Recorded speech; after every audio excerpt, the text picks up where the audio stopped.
Okay, this is weird, but if you're a 90s kid like me who loves sports cars, you've probably also noticed this. Cars from 20 or even 30 years ago just feel fast and fun to drive, even more so when you compare them to modern cars. But why is that? Shouldn't it be the other way around? I mean, technology has only gotten better, and today's cars are more powerful than ever, right? So at first I thought that's just nostalgia messing with my head.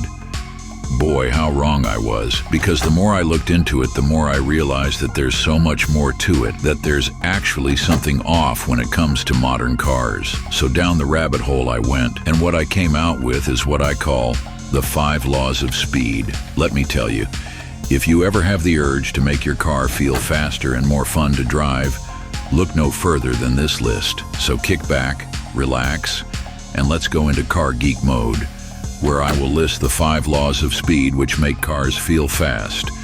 First, let me ask you a question. Ever driven a K20 swapped EK9 Civic? If not, here's a taste for you.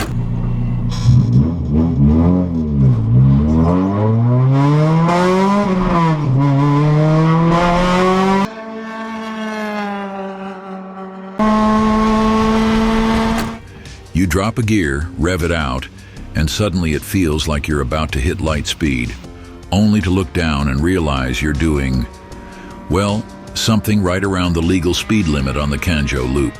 The point being, noise is one of the most obvious ways a car communicates speed. But make no mistake, I'm not just talking about engine noise or a straight-piped exhaust. Back in the day, cars were raw. Road noise, engine noise, wind noise, it was all there. But today's cars, they're wrapped in layers of insulation, engineered to be whisper quiet. And when you don't hear the speed, you just don't feel the speed. Guess what though? I'm not the only one who came to this conclusion. Car manufacturers know that this is a problem. They know that this makes their new cars boring to drive. That's why they go to great lengths to reintroduce the missing engine sound into the cabin artificially. Here's what that sounds like.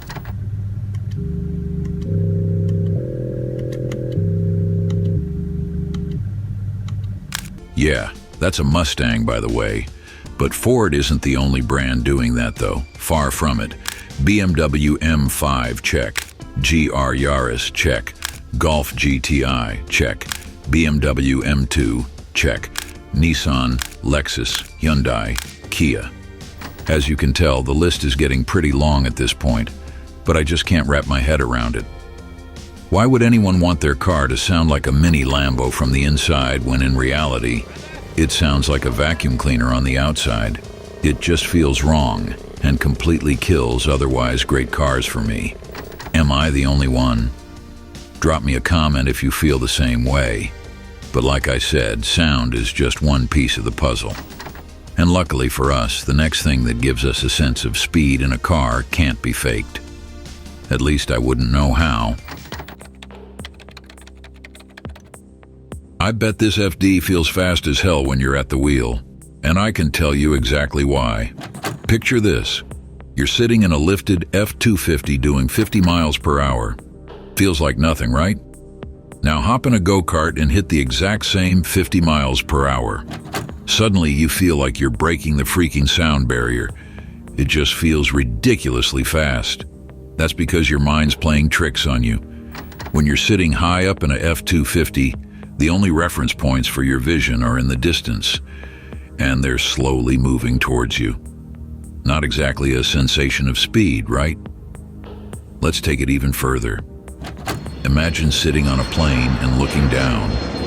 When you're high up, the ground doesn't seem to move at all, even though you're moving at completely bonkers speeds of close to 600 miles per hour. A go-kart is the exact opposite of that experience. You're not moving fast at all, but instead, you're as close to the ground beneath you as you can be. So as a general rule, the closer you are to the road, the more everything rushes past you. Your brain picks up on that motion in your peripheral vision. And this, my friend, makes driving feel way more intense. For that same reason, sports cars used to be low. FD, MR2, Civic Type R, all tiny compared to today's cars, lightweight, and most importantly, they're hugging the pavement. Modern cars? With each generation, they get taller, bulkier, and have you sitting higher than ever. The result? Less sensation of speed. Simple as that. But height isn't the only thing killing excitement. Have you ever seen those videos of 100-something horsepower for AGAE 86 ripping through a tow gate run?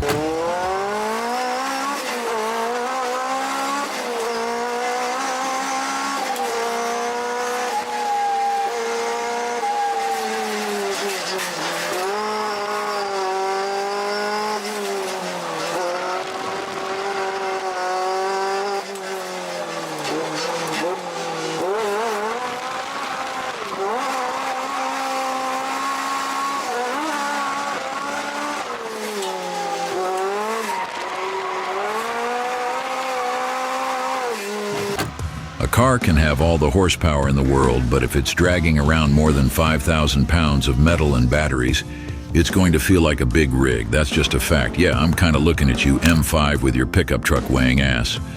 Listen, older cars were light. An EK9 Civic weighs around 2,400 pounds. Today, a new FL5 tips the scales at nearly 3,200 pounds.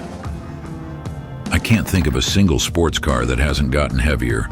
Look at the Supra, the Mustang, the GTR. Even if they have the power necessary to pull all that weight through corners, it just smooths out the acceleration, makes the handling feel less snappy, and sucks all the drama right out of the experience. Okay, maybe not all the drama, but you get my point, so let me tell you. Power to weight ratio is king. There are no two ways around it. Anyways, you know what else is sucking the drama out of driving?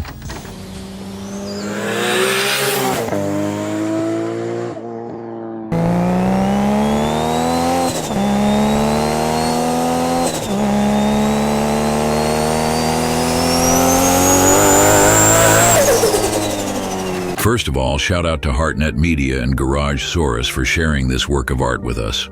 We're not worthy. Now, before we get into this, we need to get one thing out of the way. Yes, automatic transmissions are faster. There's no chance in hell that you can manually shift your M4 as precise, quick, and with as minimal power interruption as an automatic. Not gonna happen. But you can tell me what you want, a manual still feels faster. And that's exactly what we're after in today's video. Not numbers on a paper, but actual fun while driving, right? I've got actual science that proves that shifting your own gears feels like you're driving faster. You ready? It again comes down to how our brains work, about points of reference and perception. When we talked about proximity to the ground was our point of reference, remember? Talking about transmissions, our point of reference is something else entirely. It is the smoothness, or rather lack thereof, of the power delivery. Think about it. Manual transmissions accentuate the interruption of power delivery. You lose some velocity, and then you pick it back up. You lose some RPMs, and then you accelerate back towards the red band. It's this abrupt change, this contrast in power delivery that makes manual cars feel faster, even though on paper they aren't. But modern automatics, they shift too smooth, too fast.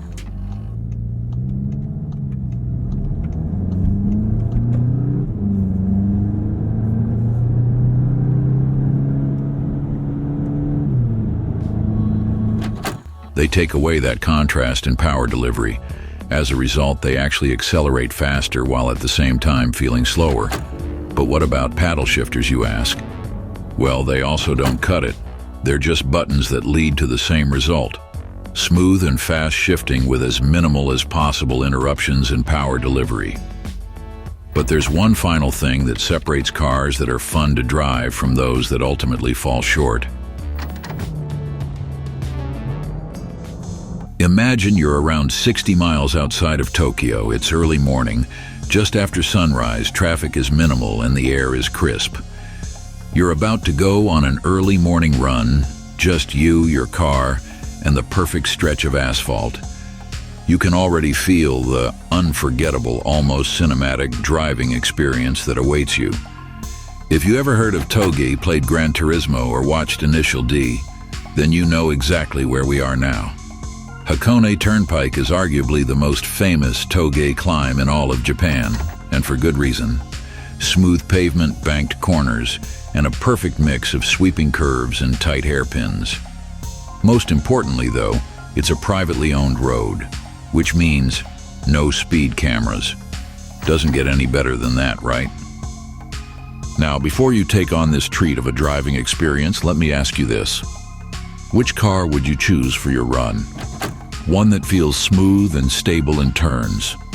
A car that is very predictable, but also kinda dull. Or would you prefer a car that's very responsive and feels alive? A car that sometimes tries to escape from under you. There's one thing that makes all the difference between these two cars, and it has nothing to do with horsepower or weight. It all comes down to wheelbase. A short wheelbase makes the car rotate faster, shifting weight more suddenly and making every movement feel exaggerated. Or in other words, for Hakone, the S2000 is the perfect choice.